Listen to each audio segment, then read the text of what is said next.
You're listening to Accounted For, the Canadian podcast that explores the intangibles of every career. I'm your host, Daniel Lee.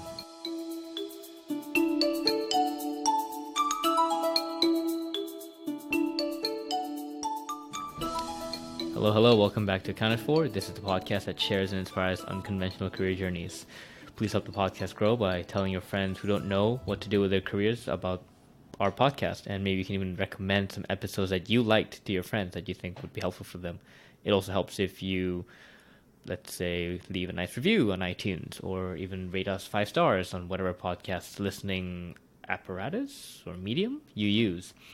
If you'd also like to stay more involved with the community that I've built at OMD Ventures, please subscribe to the weekly newsletter at omdventures.com. There's newsletter sign up options everywhere, all over the site. With that, you'll get the weekly podcast episode as well as the essays, the learnings newsletter, and an exclusive content that I write every week on what it's actually like to build OMD Ventures, and you get to kind of get an inside peek as you follow along on my journey. All right, so today's conversation is with Daniel Francavilla. He is the founder and creative director of Now Creative Group. Now Creative Group is a creative agency based in Toronto that builds brands and tells stories through impactful design, digital marketing, and media. In our chat, we go through Daniel's journey from a freelance graphic designer in high school to starting his own agency after graduating from OCAD. We talk about Access, his first entrepreneurial project he started in high school, which was actually in the not-for-profit space, and is also in his 13th year of operation, to specific pricing and client-related tactics in running the creative agency, as well as his process of focusing on strengths in business and life. Daniel received the 40 Under 40 award in 2018, and I can understand why, from seeing and also learning about what he has built in his creative and social impact ventures. This was a really fun conversation for me, especially because I'm definitely a really new person to this creative space compared to someone like Daniel, who's a veteran. And I learned a lot about, I'd say, the creative agency side, but also just running your own kind of creative venture. But I think especially for any millennial or even Gen Z person who's considering on starting any kind of entrepreneurial project, this would be an episode that really inspires you and actually provides you with a lot of insight on how you could even think about starting your own projects as well. So without further ado, here is my conversation with Daniel.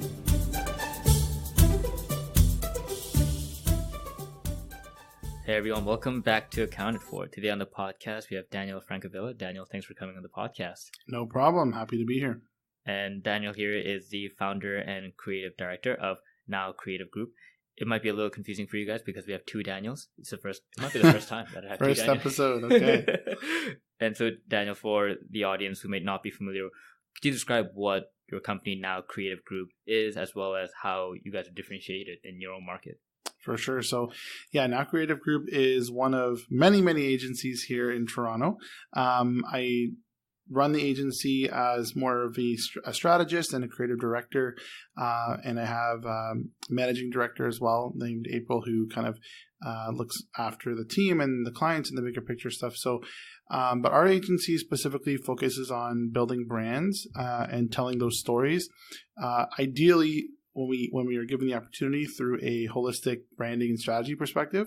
And sometimes we end up doing just certain components of that, such as social media management, video production, graphic design, any number of creative outputs.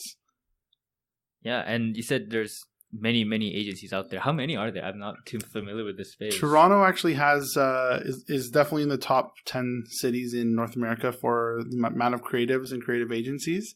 So there's quite a few here. I don't have a number offhand, but it's a crowded space. So for us, one of our differentiators is that we love to focus on the positive storytelling side of things. So if there's any type of positive impact, whether it's a startup trying to change an industry, or whether it's a social enterprise or a nonprofit trying to make a positive difference in their field or in the world, that's where we really like to specialize and own in on those stories. Gotcha. And are you a Toronto native yourself? I'm from the GTA, yes. Okay. I was born in Etobicoke, lived in Brampton, and have also lived in Toronto. Gotcha. But your last name, like Francavilla, where's the heritage coming from? That's Italian. Yes. Oh, okay. My entire family background is all Italian. Yeah. So yeah. And do you come from a house of entrepreneurs like yourself? I do not actually. Yeah. In my household of like my parents and my siblings, I'm the entrepreneur. But I guess if you look back to my grandparents, they've run restaurants and stuff in the past too. So, but yeah, I would say I'm the current full-time entrepreneur in my household. And so would you say that this was kind of a dream come true? Like, what did you dream about being as a kid? Like, was it to have your own kind of agency? For me, when I was growing up looking at careers, I knew I wanted to do something creative for sure, but I wasn't too sure what that even meant. I didn't know what the word entrepreneurship meant, actually. I remember there was a class in high school that, like, in the course calendar that said entrepreneurship, but I literally didn't know what that word was. Mm-hmm. So for me, it wasn't like I wanted to become an entrepreneur as an identity. It was more so that I want to create things. And I also had a really big passion for making a difference, like community work. So charity stuff, fundraising, volunteering, helping people in need. And eventually, my first venture was actually doing a nonprofit. So eventually those two things, after many years, have kind of merged together, because there's a lot of collaboration and overlap between the two. But my intention was not necessarily to start a creative agency. I knew I wanted to do design work and stuff like that. But if you asked me in high school, I said, yeah, at some day I'd like to run my own agency. I ended up doing it right out of school. So yeah, and it seems like the nonprofit, it's called Access, correct? Yep, that's right. So, I can tell you a bit about how that's started. Yeah, because I was reading a bit about it, and I learned that you started out of high school, and not many people start a nonprofit out of high school. Even less so keep it continuously running. I think it's been running for like 13 years or something 13 now. years. It'll be 14 this spring in March.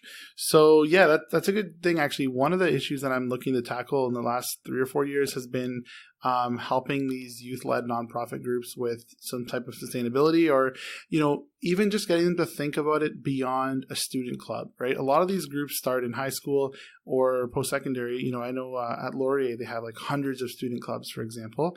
We had one there as well. I didn't go to Laurier, but we had a Access U chapter there. And there was hundreds of student clubs, and they had, awards for best club and stuff like this. And, but like, what happens right after that, right? A lot of these students will either pass it on to another student, or it'll just fizzle out, right? And so I'm working with these students and young people on how to create something sustainable and help them to build an organization that aligns with their own lifestyle, their own purpose, their own goals, so that it's not like this, this one thing that you did one time when you were in high school. So when I was in high school, I was inspired by the trip I went on, right? So we went to this exposure trip in grade 10, which was to see what life is like for, most of the world, right? A lot of the developing countries, majority of the world's population lives significantly less, with a lot less resources and wealth than we have here in Toronto. So I got to see what that was like. It wasn't so much like a mission trip, a volunteer trip. It was more an awareness trip, right? Exposure trip, they called it. From that, though, I was really inspired by the people I met there, the students we spoke to. They wanted to go to school. They wanted us to help them learn English. They wanted to, get a career and help their families. And unemployment is huge there, and a lot of people don't even graduate from high school, let alone university. Sorry, where did you go? So I went to Dominican Republic on this trip, and then following up with that after high school, I went to Haiti as well, right after the earthquake in 2010, and they're on the same, geographically, they're on the same kind of, I guess, island, or I don't know the word for it, but they're on the same place. But one is, heavy with tourism, right? Dominican Republic has all kinds of resorts, people go there all the time. But outside of those resorts is a lot of extreme poverty, right? And the economy is messed up, and there's a lot of battles and conflicts and racism stemming from, the difference between Haitians and Dominican Republic, where for a long time, Haitians weren't even able to get work, or they were kind of ostracized in Dominican Republic. And of course, Haiti is literally one of the poorest countries in the whole Western Hemisphere. So for me, opening up my eyes to that firsthand was like nothing I'd ever seen.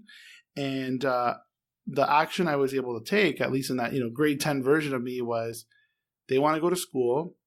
they can't get into school without a uniform because of the rules and whatnot. So we will fundraise for uniforms.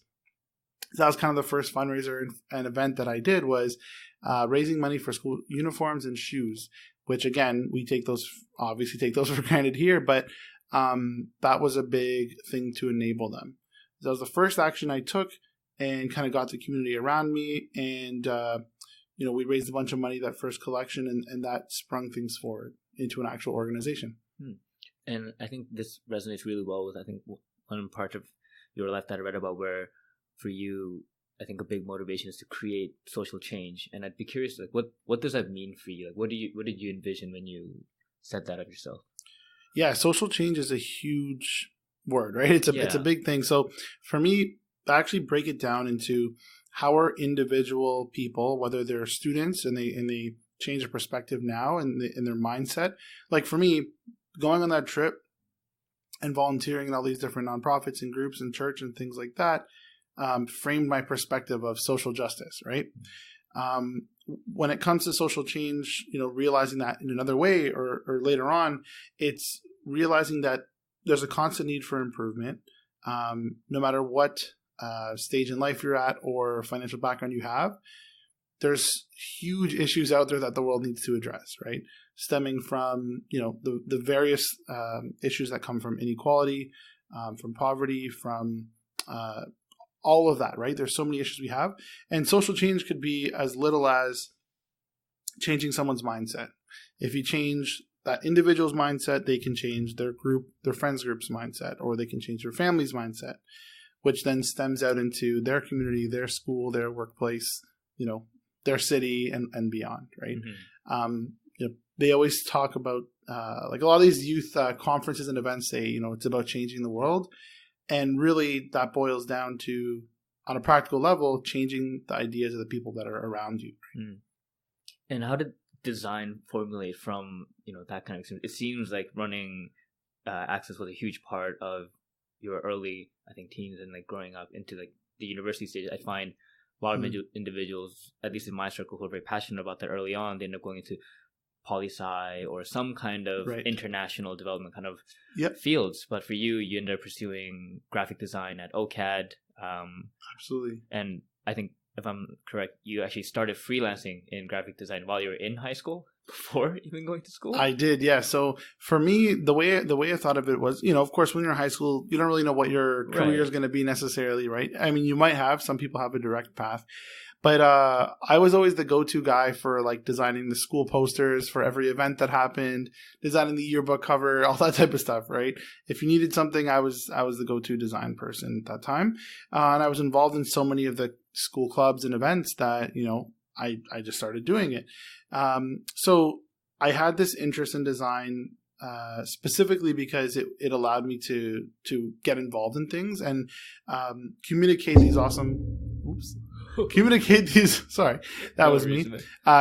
awesome ideas that are happening, right? So, for example, really cool events and initiatives and performances that people put, dozens and dozens of hours into without a good design to advertise that or poster or proper messaging or social graphics, chances are very few people are going to actually come out to that, right? Mm-hmm. So it was super small level. Hey, I want to get to learn this software. I started off in this really cool Comtech communications technology lab in high school. And I got the inclination to just keep exploring things, to keep trying things in there. It was a really unique setting where the teachers that had set this up, one was more on the video side, one was more on the photography and design and coding side. They set us up to be able to have that lab available all the time. So one of the teachers would come at like 5:30 in the morning and the other would stay till 6:30, 7 at night sometimes.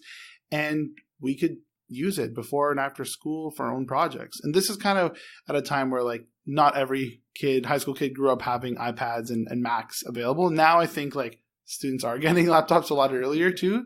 But at the time, like we were the kids that like needed this software and these tools. So I just started exploring. right? We had our own school TV show.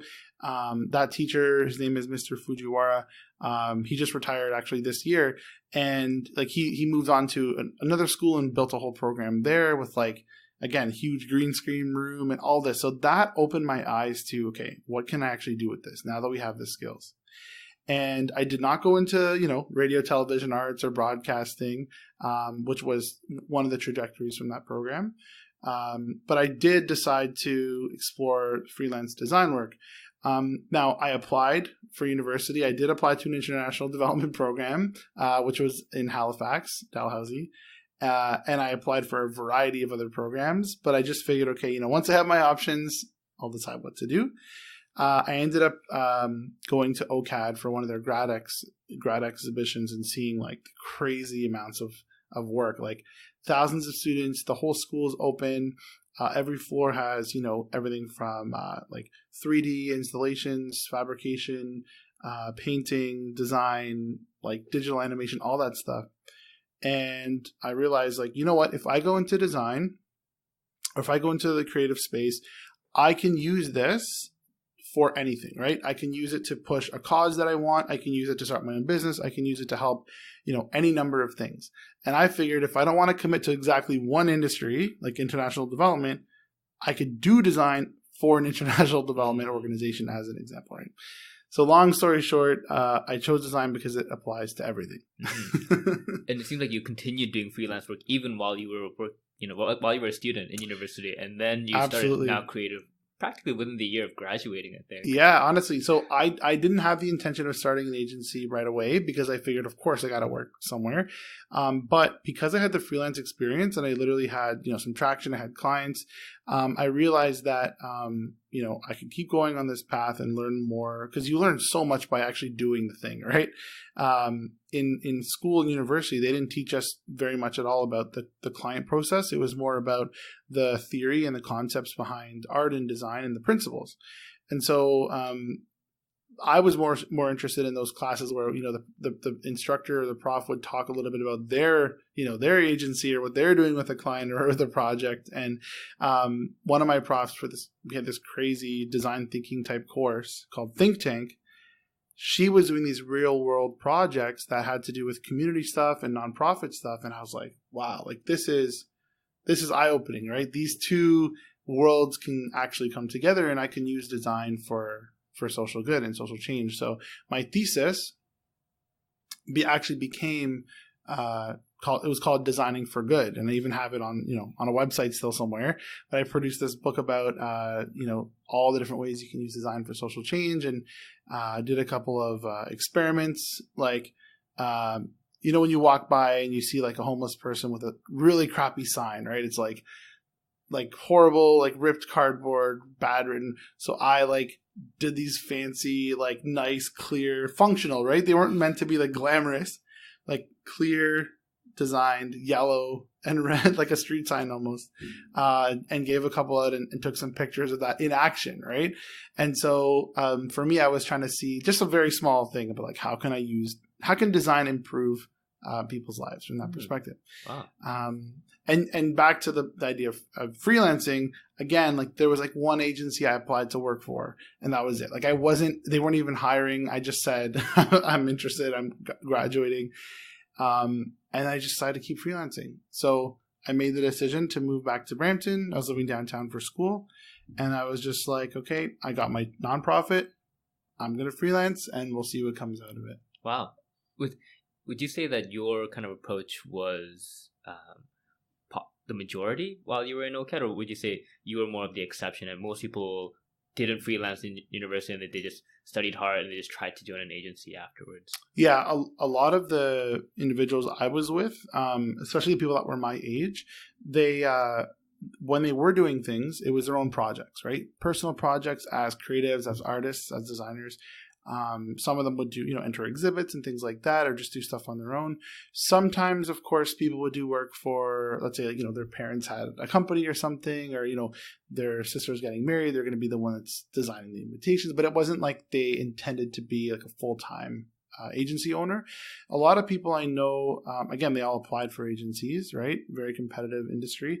Some went into freelancing, but OCAD does graduate, hundreds of people in the, design and illustration programs every year. So that compared with other schools too, like York and Sheridan and other colleges, it's a huge competitive market out there. So there definitely was a heavy emphasis on applying for full-time designer roles. For me, I did feel that even though I hadn't tried it yet, I feel like I wouldn't be fulfilled exclusively doing graphic design in a studio context or in-house, because I'm the kind of person that likes to have my hands in everything, right? I like to see the impact of those projects, like to see the bigger picture of those projects and that strategy behind them. And going straight into studio, well, it's very admirable to like really own your craft. I know that personally I would probably get bored quickly. And who knows, maybe not produce the best work, right? Mm-hmm. So when I started freelancing, it led me very quickly into, oh, you need something for your website. Okay, who's doing your website?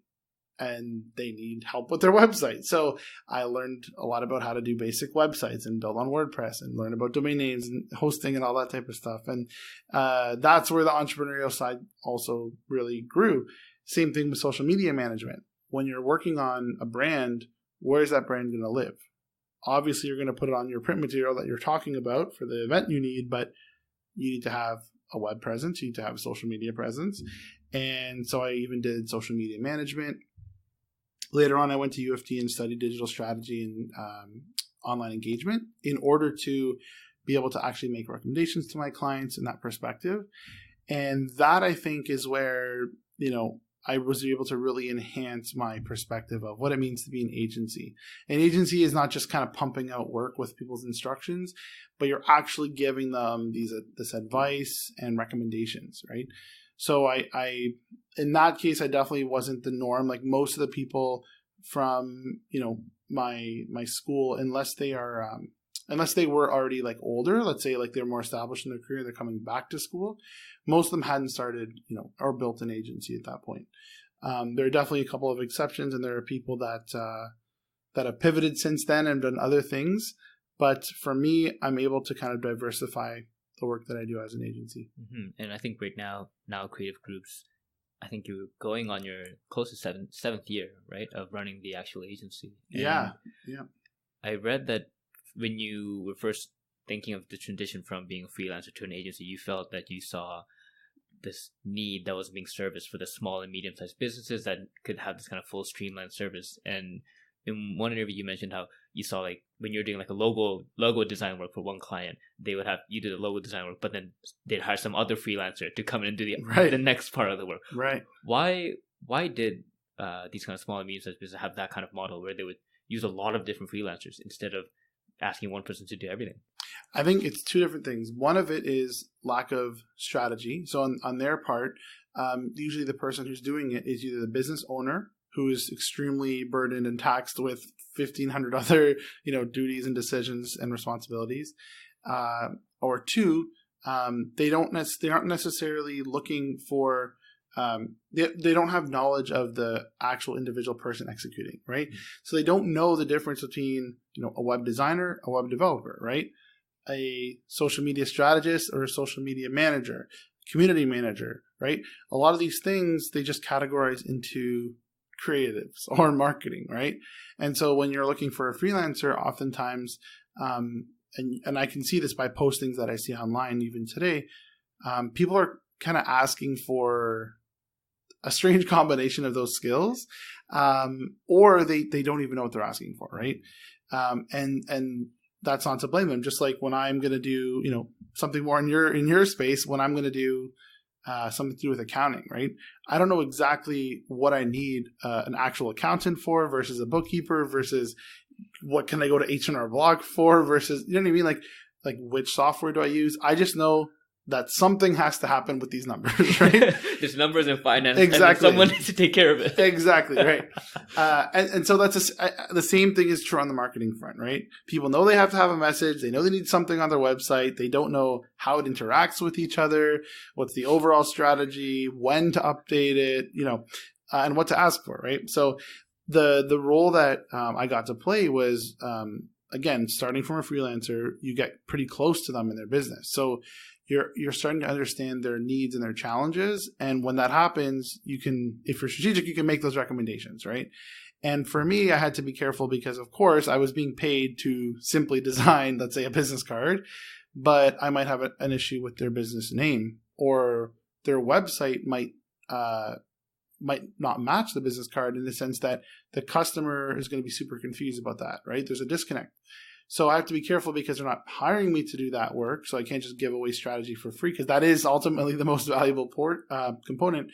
But you also have to build that trust. And so by making those recommendations, a lot of times in these meetings at like various, second cops or cafes or whatever, people would be like caught off guard and be like, tell me more, right? Like they want to know that. So once they kind of give you that permission to really give them that advice, recommendations, I feel like you can move into a more holistic solution. And to add to that, the reason for eventually starting an agency after, it was about a year to 2 years in of full-time freelancing. The reason I had to brand it as an agency, I felt, is because, I'm Daniel, the graphic designer. It doesn't mean you're going to trust me with video production and your entire marketing strategy as Daniel, the freelance designer, right? And so even my website was danieldesign.ca, right? It wasn't like, okay, this guy knows what he's talking about.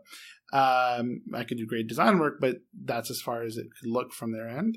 So I would start to outsource. I'd start to bring on, colleagues and peers to do some creative work with me, do some web work with me. And so from that point on, I'm like, okay, it doesn't make sense to do it as Daniel, right? I need to position this value as a bigger picture thing. And that's where the agency was born. Did you have to go through like a mental shift and from going from being a freelancer to saying, I'm going to be Daniel, the guy that runs an agency now? And what kind of mental shift was that?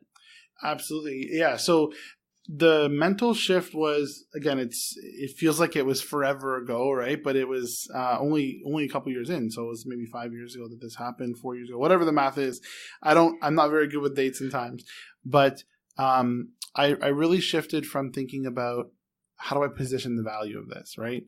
Going from just taking a request, taking an order, okay, assignment ABC, we need this on a document, it needs to be this size, to framing it as, okay, this is a business, so we're an agency. Yes, it's going to cost X amount of dollars per hour to produce this design work, but we're also helping with the copy, the messaging, and we're giving you creative direction, right? Creative direction is something that doesn't exist from a freelance designer because the client has to provide that direction. But if they're asking you as an agency, you now have to provide that expertise. They're turning to you for that bigger picture thing, right?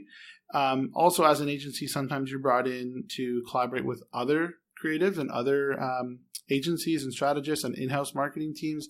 As a freelancer, again, you're just kind of given that information, right? There are some freelancers that definitely get involved in the process. That's fine, especially if the company has a way to incorporate them. For the most part, though, the mentality on my end did have to change. And also the biggest thing is the pricing, right? For the longest time, maybe the first year or more, it was very difficult to raise my pricing to the point where I could even pay myself for the work, right?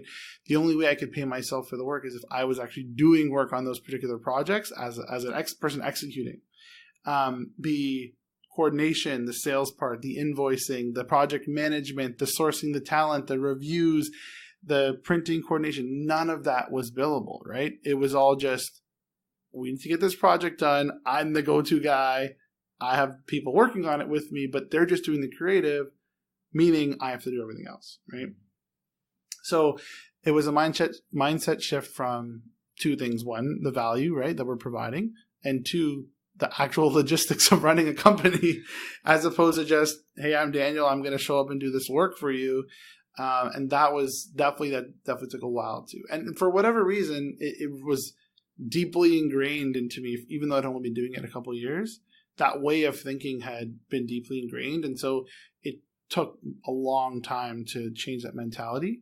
Even to this day, April, again, who I mentioned, managing director, is like, Daniel, we need to bill for your, like, we need to build you into this project, right? Whereas in the past, it'd just be like, yeah, it's my company. I'm going to be part of this project, right? But now it's like, no. If you're going to be the strategist on this project, we need to have your billable rate for this particular project, and you're going to be involved, and you're going to take a role in it, right? And maybe this other project you're not. You're just going to approve the creative. And so the proportion of my hours and my time has to be allocated, because time is money in that sense. And also what we have to look at is, from a strategy standpoint, if I'm doing a strategy session, that's obviously going to be weighted a lot higher, the time and energy that goes into that, the preparation, the research, than asking me to review, what does the social media graphic look like, right? Mm-hmm. So I have to look at how I'm weighing my time, and that has all been a learning process over the last 6.5, 7 years. Wow. And so how did that journey of like thinking about pricing like evolve? Like as I've been mentioning to you before the recording about thinking about building out my own like podcasting agency and providing my own services, it seems like imposter syndrome and pricing kind of sometimes go hand in hand, at least in my purview. And I'd love to hear from like your perspective what your journey has been like, just handling those two. Yep. It did happen. Obviously, freelancing as a graphic designer, I would be dealing with people that are entry level business owners, right? It's just, especially being in Brampton. I'll jump back to the last question, which is like the shift to the agency. One of the main reasons that I like launched this agency, besides doing all these extra services that were not designed, was I needed a mindset shift, and I needed to physically relocate myself. So I had been living in Brampton after coming back from OCAD, and I was, again, meeting with people in these cafes, right? And it was like very restrictive mindset at that point for me. So I'm literally working on something as small as a business card for someone, right? And how much can you actually charge for a business card, right? There's nothing really strategic in that. It's very simple design execution. No matter what you do, the person is not going to value a business card at $20,000, no matter what, right? And so, unless it's printed on gold, then at that point, the money's not going to you; it's going to to purchase the gold, right? So that was a shift. That moving from being in the suburbs and working with these one-off freelance projects to being in Toronto with a studio. I rented a desk at a co-working space, so that was the initial shift. And I had an address. Literally having that mailing address made a big difference. And positioning it as now Creative Group, the reason for that name also was I had built in the potential to have an unlimited number of people on the team, right? It wasn't just going to be me and maybe a graphic design friend from OCAD. It was going to be, this is a whole team. So it's easier to scale that up, right? If you're asking us for podcast production, I don't have to say we don't do podcast production. At the time, I would have been able to formulate, an arrangement to make that work, right? And of course, we started to really choose like what are our core strengths. We don't have to do absolutely everything. But when it comes to pricing, it's looking at a standard formula of now it's not just you getting paid, but there's other people getting paid, and there's the company has to get paid. So the very basic beginning was choosing what's a profit margin that we want to have and what do we want to build into every single project. Now, typically you can choose a profit margin based on your actual expenses first. Like, what is your overhead? But again, if you're renting a co-working space desk and that's your only real expense, or your only fixed expense, everything else for the most part is people you're paying as one-off projects, right? So when there's no salaries, you're really able to gauge, okay, a per project rate, right? So let's just say that you're going to quote someone $2,000 for this project. You know that you're going to have to pay person A $400, person B $600. That's $1,000 gone. You know that your time is worth X amount, and you want to have a 30% or 25% margin. So if you want to have 25% margin, very basic math, you need to save $500 of that. You cannot touch, right? So you have $1,500 to pay yourself and everyone else. Now, sometimes there's costs, production costs, physical things you have to buy, supplies, meetings, coffees. If you don't factor any of that in, you can very quickly eat into the $500 profit portion. I would literally have to like triple at least the prices that I would charge as a freelancer for this to happen. And to be honest, in the first year, my cut was nothing, right? Like I would literally just use whatever was left to pay for my living expenses and rent the desk. And everything else was, okay, let's keep these projects going. Let's pay the team. Let's get the work done. And if I would quote you $2,000 for a project, chances are that's because that's what the designer's going to charge, right? And so there wasn't much to work with there. Now that happened because a lot of these clients were still from my freelancing days and the network of my freelancing clients who would refer people to me. So you can't just jump from $500 to $2,000 for a deliverable. At least that's what I learned. But over the years, we've always slowly increased our pricing, and it makes a huge difference because it enables you to be able to hire different talent, right? If it's all you, yes, absolutely, your skill set has increased, right? In 6 years, if you're doing podcasting for 6 years, you've become an expert in that, right? You know what equipment to use. Maybe it used to take you 6 hours to edit an episode. Now it takes you 2 hours. Like that all changes, right? So in turn, your pricing can go up as well. I will say that when you are working with people like individuals or like solopreneurs or for nonprofits, there is still price sensitivity that you have to look at if you want to continue working with them. You can't just, quadruple the prices on them. And for me, it's always been a challenge because I love working with those people. I love working with the change makers and the social purpose businesses and then the nonprofits. So what we've done is we've basically allocated a certain amount of projects per year that we're going to work on with those people that are either a partnership or something we're sponsoring. And that still enables us to be able to actually do that, because once your costs are a certain level, everything you're giving away for free, you're not just not making profit. You're actually losing money at that point too, because it eats into your bottom line as a business owner. So I know I threw a lot of numbers out there, but hopefully that kind of explains the policy or the concept. Yeah, no, that was awesome. Honestly, it was awesome to hear the full overview, and it kind of touches upon all these other side questions that are popping into my mind. And one that jumps out is so I know you have, like you said, small clients where you love working with startups, solopreneurs, nonprofits, but you also have big clients like CIBC and TELUS, the giants of Canada. And I think I read one part where you said to actually grow an agency, it's not about getting more clients, but also having a lot of different kinds of clients as well and different kinds of projects. Can you elaborate more on that and the kind of difference? You elaborate a little bit on the difference between having startups and solopreneurs as clients, but also the difference having larger clients as well. Yeah, I mean, I as an individual, like I said from the beginning, I'm interested in getting involved in these projects because I'm interested in either the problems that they're solving, or I'm interested in the approach that they have. Maybe it's a unique approach or it's innovative.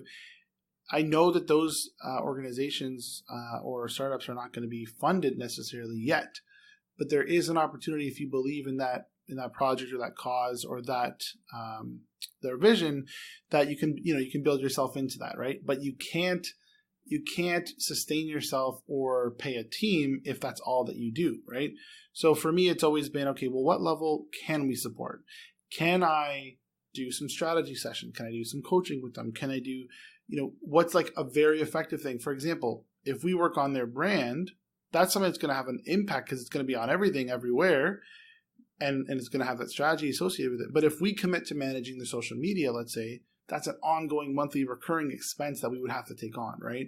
And they may not have the budget for that. So we're able to work on those projects either as a one-off thing, such as an event or a one-time project, or consulting them, right? A lot of, especially with the youth-led nonprofit groups, we're going to give them that consultation, right? Set them in the right direction, answer some questions they have along the way, and advise them. When it comes to a large client, such as a corporate client, the beauty of those is, it's twofold. One, they have the budget available, but two, a lot of times it's limited because of the direction that they have. They have a very specific objective and sometimes their own strategy. So it's that freedom between, okay, we get to fully own this. We get to give it all our ideas, go forth, try this out, be creative, not get a huge payoff necessarily right away. And then for a larger corporate client, it's typically going to be, the budget's available, you're good to go, it can be profitable, but you have to listen to our instructions. Now, that's typical, and that's with any type of service provider. But the dream situation to get in, and the ideal situation, is to be doing the strategy and the consulting for those large institutions. And that's what we're starting to get into now is, because we've consulted with startups, guess what? There's big companies that want to think like startups, right? And so we've been able to leverage our experience in the startup world, in the nonprofit world, in the community space, and then work with larger corporate companies and organizations to help them think that same way. And do you remember your first kind of big pitch moment to a corporate client, and how has it evolved since that first time? I mean, I don't remember what the first one was, but there was a few that I was brought in as a collaborator, right? Where it's like it's someone else who has the client, right? Or trying to pitch the client, and they need me because I can execute on XYZ for them, right? So for that, like the pressure is definitely still on, but they also have to do a lot of selling as to how this is going to work. And I'm there to really sell my ideas and my technical skill set. So a lot of times you feel like you're on the stand, right? Where people are like, okay, like tell us exactly about the type of work that you've done in this exact industry, right? And any entrepreneur will tell you, or creative will tell you, like, it's not about the industry, it's about the process. That's the value in the work, right? So I can do a rebrand for a product or a service, all right? It could be for a B2B company, or it could be for something you see on the street that's a booth or an activation. And so trying to justify that is quite difficult, especially early on.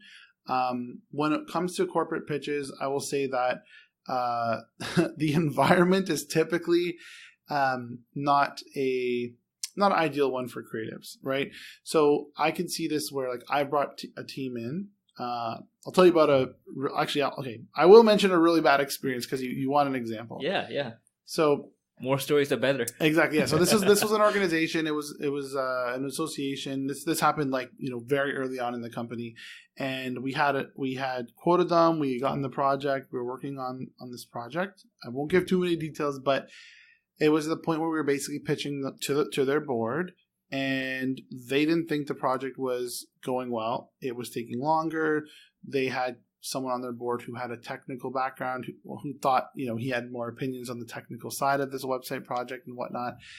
And so I had to bring in basically as many people as I could to pitch them like actually this is fine. Like, here's our kind of re-inspire them with our vision, right? The condition was that this was a make or break.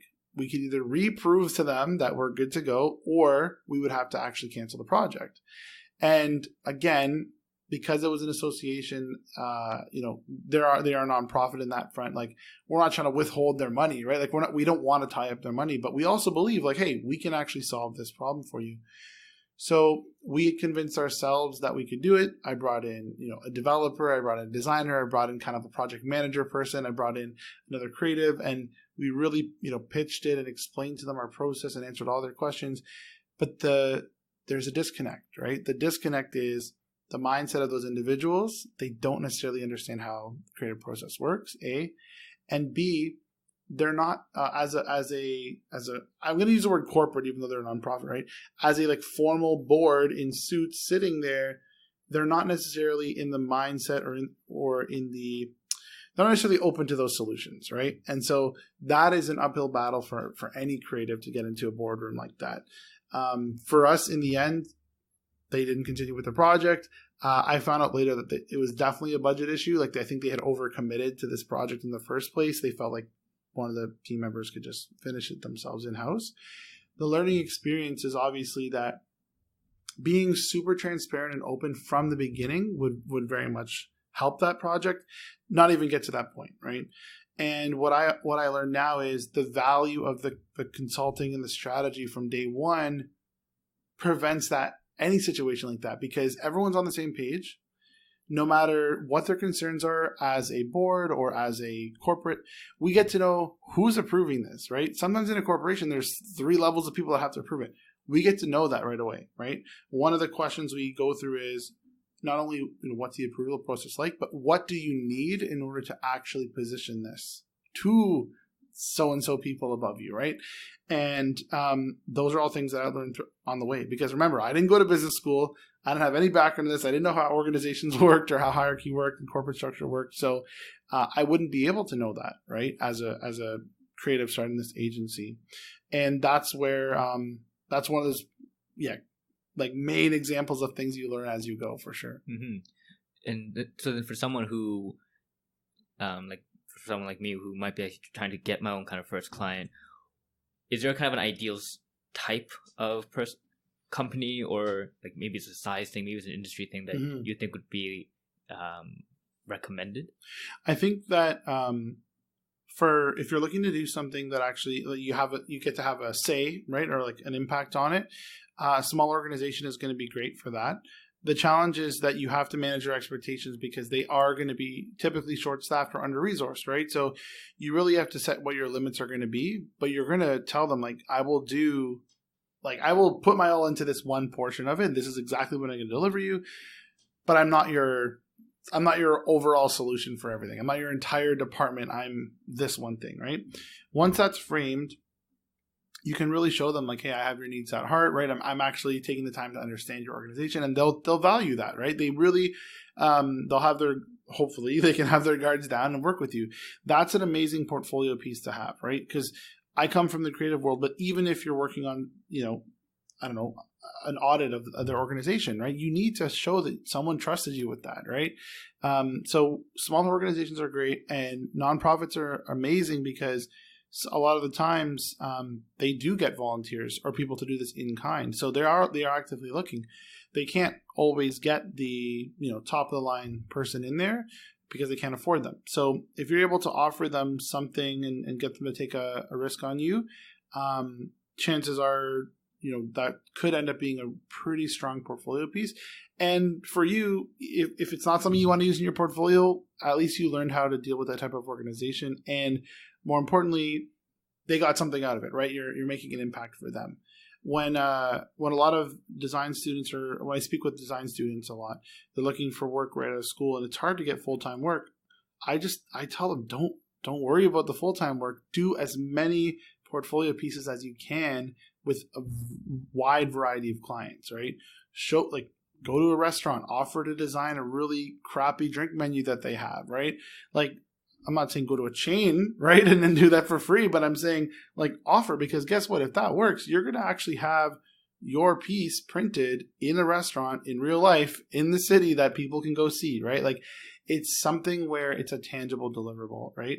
And you choose how much time you want to put into it. I'm not saying work for free for, full time. I'm just saying choose those projects that are really going to get you far when it comes to a portfolio piece. Mm-hmm. No, that's awesome. That's an awesome recommendation. And you touched upon setting out the constraints ahead of time.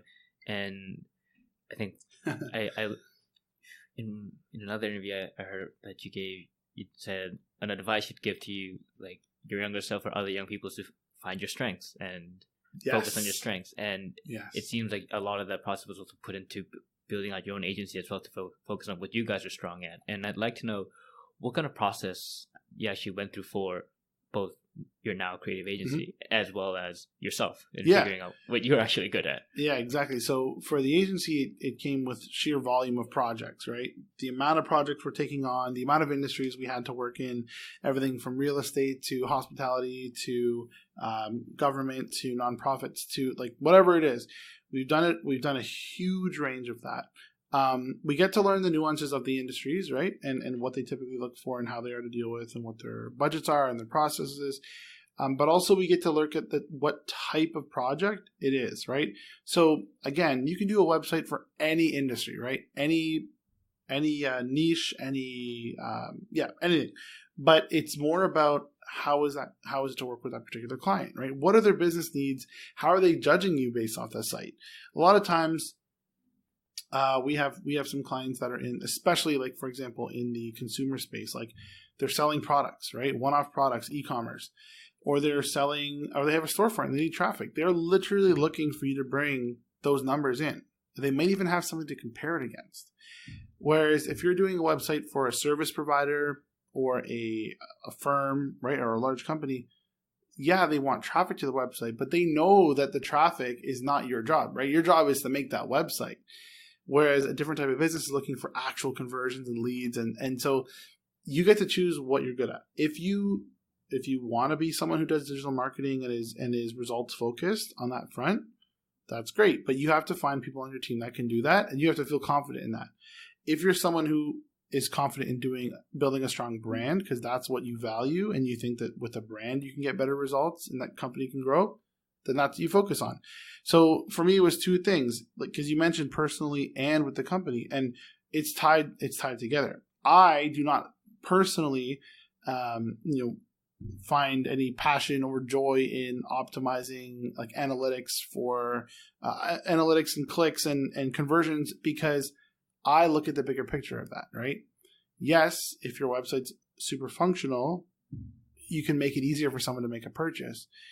But I look for, how did someone even get to your site in the first place? Like, and then are they going to share that with someone, right? Is it something that aligns with them as a person or as a brand? And so I would probably say that now isn't going to be the agency that's going to deal with just those conversions. But if you're looking for someone to actually do the branding and the storytelling and the positioning of that and the partnerships even and getting you press and all that, maybe we will do that, right? We offered everything from the technical stuff to press releases, media. Like we're not a press release company. I'm sorry, not press release company, but that we're not a PR firm, right? And so have we offered PR? Yes. Did we learn what our strengths are? Yes, right? We learned that if we partner with a specific PR firm or a PR consultant or freelancer, we could get better results. We don't have to say that that's what we specialize in, right? And then eventually people start to recognize you for those things that you do specialize in. And that's where it's a win-win, because guess what? That means the referrals you're going to get are going to be for the right service. If I personally don't enjoy websites, I know that everyone needs one. If all my referrals were for, hey, you should go to Daniel at Now Creative Group, he does great websites, I'm going to not be super happy about those referrals. I'm going to be always appreciative and thankful, but it's like, man, like someone's giving you something you just don't want to deal with, right? It's like, for example, like someone's they're bringing food to your house. You're so grateful, but it's like, I actually hate that. Like it's like something I'm not going to want to eat, right? And now I have a fridge full of XYZ that no one in the house is going to want. And that's similar with projects, right? It's still valuable, it's still revenue, but it might be more hassle than it's worth, or it might even cost more to execute on than they're going to be paying you. And then when it comes to me personally, I've identified my strengths over the last few years, specifically the last 1 to 2 years, where I really, really, really am putting emphasis on the value of the strategy and the consulting side, where it comes to like revisiting branding and direction and positioning and partnerships, especially for social purpose businesses and nonprofits. But also there's a number of other industries where that stuff carries over into, right? So I'm going to be like very much focused a lot more this year on that's what I'm doing, right? I'm being booked for the strategy sessions.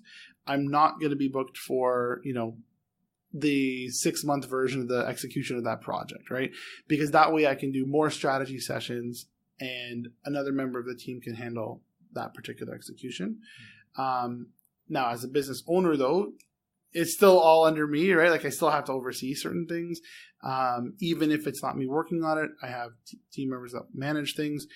The pressure of delivering a quality product is on me too. So there's a couple of services that we decided at the middle of last year, that we just aren't going to take on new projects for, right? We aren't going to actively advertise them. If we get a referral from an existing client, we will make that work, right? Because we value that relationship. But if, I meet you walking down the street and you're like, oh, do you do this? I'm going to be like, no, we don't. So saying no is definitely something that you have to learn to. Yeah, I can imagine it's not been an easy process to learn to say no. Not at all, especially when you have a team and bills to pay for, right? You want to keep growing your business. So saying no to opportunities is very difficult for any entrepreneur, for sure. Mm-hmm. And you also mentioned about how, the strength of the business ties into the strength of who you are. And that can be the case for everyone that has a job. But I think it can actually be really emphasized for an entrepreneur, where the business is kind of your own baby, as a part of who you are. Yeah. And I think when I was an investor, one thing I tried to dissect the definition of what is financial freedom, and for me, it kind of came out to the freedom of time, location, and direction. And right. I think that's what a lot of entrepreneurs get in what they do. But that's, I think, the fancy, nice side of one coin. But there's, every coin has two sides, and so there's that side, the other side where growth is non-linear. It's there's a long time where everything seems to just go sideways, or sometimes just goes down before it ever goes up. Can you kind of talk about that time in your journey where like there's the sideways part where we call it the sideways market in finance, where it never goes up for a long time. For sure. And that there's two things that I look at for that. One is like, what are the decisions that I made, right? Whether it was the type of company, the team structure. And the second thing is on the sales side, right? Because I had established a pretty strong network through all the different things I was involved in, community things, nonprofit things, school things, and obviously going out and networking and entrepreneurship events and speaking and whatnot. But that doesn't always convert to the exact type of client, as we talked about, whether it's the size of the client or the industry of the client. And so you have to really look at what can I control about the sales process versus what are we just going to, we're just going to accommodate something that comes in.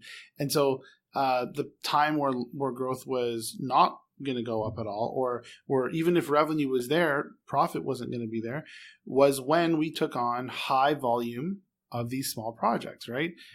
Whether it was a favor, whether it was a referral, whether it was a sponsorship, an in-kind thing, an event at any given time, and we had a number of interns as well working on them. So again, it's like high volume of people, of time, of commitment, of communication, of deliverables, very low return, right? You feel like you're busy and the whole team feels like they're busy, but we're not actually going to be bringing in anything super valuable at that point, right? And that's where I looked at transitioning from quantity, from high volume to lower volume, but higher quality projects, right? It's a quality over quantity thing. And on the side, from a nonprofit standpoint or a personal brand, I can choose to be involved in anything that I would like to that is going to be, benefiting the community, helping out people. It's fine. But from a company standpoint, we need to kind of draw a line in the sand, right? And sometimes it helps to have external perspective. So I think it was 2018 or 2019, overlapping those, we had a business coach that specifically helped us kind of reminded us to really focus on that and to say no to certain things. But also April, stepping up her role as managing director, it's really about she has another perspective too. That's not me, right? Yes, she's invested in the company. She's very passionate about it. But it's for me, it's like it's very difficult when it's your company because you can get overtaken by relationships or these emotions to work on certain things, right? And I've seen that with other business owners. It's like it's a flaw where like you want to do all these things, but your company is asking you to do this, right? And so we've learned to make those decisions, and we continue to be faced with them, of course, because you have a reputation for doing something. People are going to keep knocking at your door. There was a point where we had, during the time I mentioned, where we had like all these small projects. We were also doing all kinds of events. We had people not only asking us to be at events, but we were hosting events at our space as well. And the amount of energy that put in, like literally like, falling asleep on the way home and just like being completely exhausted because we just had another 12-hour day in a row because we're doing these events in our space. And it's like, it's great. It's positive. People are happy, but it's not serving the business, right? And in the long run, you wouldn't be able to sustain that, right?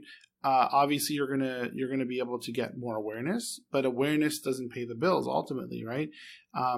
As a startup, we do of course encourage people to do things like that because you need to build that hype and that community, and you can benefit from it later. That's great. We have a meetup group with 2,000 people in it. We were able to leverage that. We were able to host events. People have approached us about sponsoring it. That's great.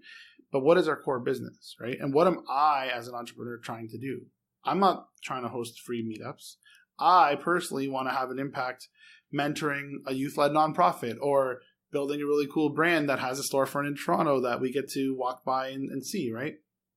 So that's the thing you have to realize when you're thrown this insane amount of opportunities and what you could see as noise, right? Is it noise or is it opportunity? You have to be able to make that call. Mm-hmm. And just from the way that you seem to handle those periods where things are not as obvious, that may not appear as obvious, right? as rosy. Like it seems like you have a lot of optimism and trying to figure out how can I make this work, and Totally. it could be like a strength of of your own character. And I consider myself to be a relatively optimistic person as well. Like that seems to be the feedback I get. But I think there are always those times where things just seem dark, and I always have to find different ways to pull myself out of it. How do you handle those times? So for me, there's certain periods that were not so good, let's say financially, or if I was personally just drained, right? Like just completely drained and exhausted from the volume of things we're doing, or having too many challenges in 1 week, right? Mm-hmm. We all know that as entrepreneurs, you're going to be faced with challenges, whether it's something like a team member quitting or like unexpectedly, or a client project that is over budget, is not going to work out, or you're late on something, and everyone, the burden is on you as the business owner, right?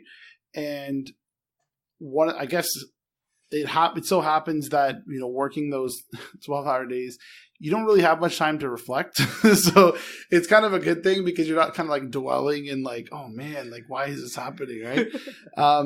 But it is really important when you do take a break to actually realize, like, you know what? We don't want to get ourselves into that situation again.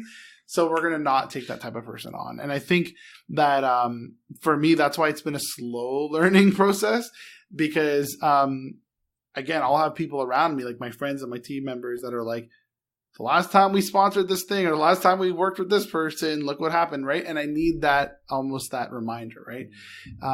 Because as you mentioned as well, like I'm typically very positive, right? I'm optimistic, I'm motivated. If I see a problem, I want to either downplay the problem because everything else is great, right? Or I know that it's a temporary thing that will be gone soon and we can keep going with everything else, right? But if I don't address it, it could keep happening, right? And there are things that you think are positive. Like one time we had this thing we call like the summer of interns. We had so many people in our space that were interns, co-ops, students, whatever. And that could be super positive, right? Everybody was great. We were doing like bubble tea runs, buying drinks for everyone. It was all cool. But what were we actually getting done? Like what was happening with the numbers, right? And so I obviously, looking back, you can see like, is there a correlation between sales? Maybe not, right? It's not like having those people there lowered our sales, but it definitely lowered my focus and my attention. And it also had a impact on our full-time team members that are like, some of the days, like with the events and having those people around, like they're not able to focus on their work. Let's say they go from 8 hours a day to 4 hours a day of hardcore work, because there's all these things happening in the space. There's people asking them questions. We got to go to this event with them. We got to take them here. We got to be here. I got to wake up early to let them in, whereas normally I wouldn't, right? So those things are, they create a negative situation, like a negative undertone. And someone like me, I see the positive. It's, hey, we have this great group of people that we just worked with all summer. They're super pumped, right? They're going to go tell, their colleagues or their peers that they had a great experience at an agency. They know what it's like to work here. They have a portfolio piece. I'm looking at the positive of it, right? But there's obviously there's very clear negatives that would have happened to the company, right? So that's where you kind of have to have that. I personally think you have to have the external feedback to like observe and remind you about that stuff. Mm-hmm. I think that might be a pretty good segue to the kind of final questions I have for a lot of my guests on the interview. And keeping that external perspective in mind, what would you say you have as like an unconventional view on the aspects of career and life? What's something that you hold that you think, this is a pretty unconventional point of view? Yeah, I mean, for me, I've never. It's funny because I don't typically choose to take on a client based on the budget, right? It's been based on what potential I think this has for impact, whether it's within their community, our community, nonprofit, our portfolio, whatever it is. I choose that first. I haven't been there hasn't been like a number of lucrative opportunities that I've straight up said no to just because I don't think that's going to have those positive benefits. But a lot of times I will lead with that, right? That is why we should take this on. And so most business owners who are in it because of the business or for whatever reason that they're in it, they might not see it that way. it's gotten me into some amazing opportunities, some amazing partnerships, some amazing relationships. Obviously, there are situations where, again, you bite off more than you can chew, and it doesn't turn out so well for either party. But I think it's worth that risk, right? For me, I'm able to make certain decisions based on passion. Like, it doesn't make sense for us to sponsor as an agency, to sponsor a like student, like high school student event or conference, or for me to speak there. But what's unconventional, I would say, about me is that I say yes to those opportunities because part of what I want my goal or my legacy to be here is to inspire the next generation of these entrepreneurs, right? I want people to see that you can build a career. You don't have to just straight up go directly into university, directly into an internship, directly into a full-time job and stay in that career, right? Because I've talked to people who are just trying to get out of it, right? So like peers and colleagues and friends and even people I randomly meet at events, they want to know, like, how do I start this thing, right? Or can you help me with my side hustle? Or how do I make this a bigger thing? I think that's kind of what's unconventional. Now, I hope that, it's not going to be an unconventional view soon. I hope that everyone is appreciative of this, like, entrepreneurial thinking and flexibility. And that includes flexibility with schedules and work hours, right?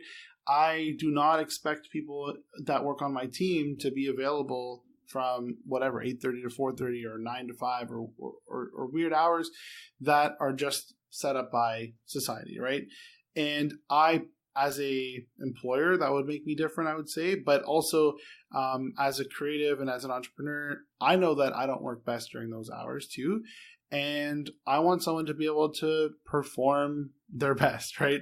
We have people that we know work. They love, like, even though we have an office space, they love working at cafes, or they love working at their home office, or they love being on the go and they travel. And, we have one of the designers we work with who I'm pretty sure over the last 2 months has been in 3 or 4 different places on trips while we're working with her. And she's in different time zones and she's just making it work, right? Like, she's making that choice, and I want to enable other people to make that choice for the lifestyle that they want. That's awesome. And I think we might have time for maybe one more question. All right. If the 20-year-old Daniel were to look at you right now, so probably third year in OCAD, looking at you running an entire creative agency, what do you think the emotional reaction from that Daniel would be? I mean, I don't think I would be super surprised, because for me, 30 at that point would feel old. But, and I do know at some point I want to run an agency, but I literally had no idea what it would take right at that point to even things that you'd never want to think about, like payroll and stuff, right? Like I had no idea about that. I just knew that I wanted to do the type of work that I wanted to do, and that I know I want to collaborate with people that I like working with, right? So I would probably be worried about, oh man, like, what is this guy, like, what do I have to go through to manage all this, right? Like, how is this happening? But more so how. I would just really be like, oh wow, like how did I get there, right? How did I make this happen? And I would also want to know about how am I able to properly balance my nonprofit and community work with the company.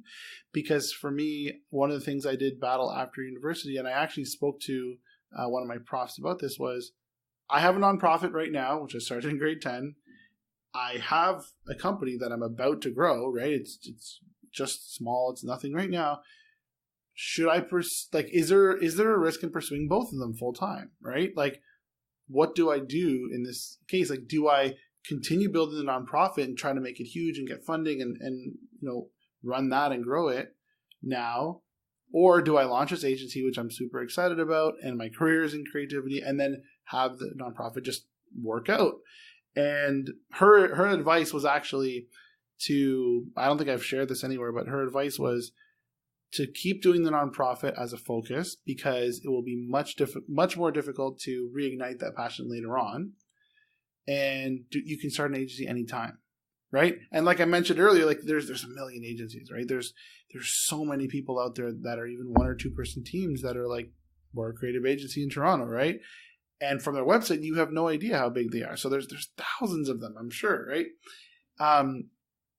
So that was a very interesting way to frame it for me, and I've thought back to that a few times. But of course, my first couple years, because I was living at home, and we did receive a grant for the nonprofit, we were able to get an office space. So we had some part-time staff. So I was there a few days a week, and then would come downtown the other days, right? And I felt like I was able to make them both work. Now, do I wonder what would happen if I did one way or the other? Yes. Do I, as a third year student, would I wonder if I had to choose one, would I be able to choose? No. I know that even going back, I wouldn't be able to choose. So I'm pretty happy with kind of where I've gone with both of those things. And I would have never foreseen Access, the nonprofit, evolving from school supplies and fundraising for overseas. I would have never imagined that turning into what it is now, which is the Access. We do a Bright Ideas pitch competition every year, where we actually, the money we've raised, we're actually giving it away to youth-led groups that are starting their own projects. That's something that I don't think at that age I would have been able to envision. So that's what I talked about at the beginning, with my worlds of entrepreneurship and nonprofit kind of merging together. Yeah, it's awesome. It's awesome that you actually got that advice, and thanks for sharing that advice. Yeah, for sure. I think it's really cool how you can also build on both of them, and it seems like there's actually a foundation that Access actually granted for you in actually like building out an agency where you do focus on impact constantly. That's true. Yeah. I do get to mold those worlds together because I love working on the social good projects through my company. Yep, absolutely. And so, Daniel, thanks so much for coming on the podcast and sharing your story with myself and my audience. Is there anything else like we didn't get to cover that you kind of wish we chatted about? No, I think that's great. I think there's always the underlying, thoughts about like how do we deal with work-life balance and time management and stuff. But I don't have the answers. I did do another podcast with Hamza Khan about that, called Ideas into Action. But again, that's not my area of expertise. You can also check out Raphael Wong's podcast as well. And we talked a little bit about, the things I do to actually make it through the day. But yeah, that's pretty much my story. Awesome. Yeah, thanks for coming on the podcast, my friend. No problem. Thank you for having me. Yeah, take care.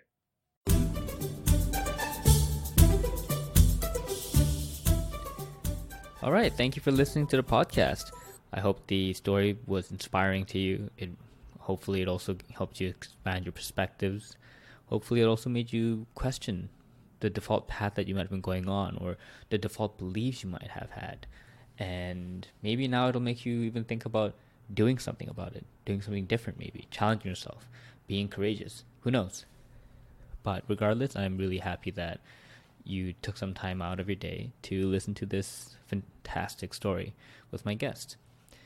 And if you would like to somehow, in some way, contribute and help support the podcast, and maybe even just be part of the community that I'm trying to build with the greater OMD Ventures platform, really think about being a stakeholder in the platform. And the quick way to do that is to go to my website, oldmandan.com, and go to the stakeholders page. I believe it's oldmandan.com/stakeholder. And the link is also down below. And that's how you can figure out how you can subscribe, follow to get more updates on the free content, but at the same time also donate by actually just buying me a coffee. That's just how I put it. And you can buy me a coffee a month, coffee a week, or coffee every day of the year. And think about it as the way that, if you wanted to chat with me, you might just bring me out for coffee and buy me a coffee. Or if you wanted to bring one of my guests out to chat, you might buy them a coffee. So just think of it as I'm the service that's doing that for you, so you can just pay me in coffees. Don't worry, everything will still be free. It would just really help if you would like to show your support this way, so that I can use the coffee money to buy myself actual coffees, and also to buy my guests actual coffees, and use the leftover money to actually grow the platform, as well as even keep it operationally alive as well, because all this isn't really free, and it does take a lot of time to build it as well as operate it and hopefully grow it further.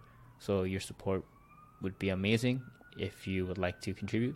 And so yeah, just check out the website, go to the stakeholders page, and read the different kind of benefits you might even get as a stakeholder. All right, thank you.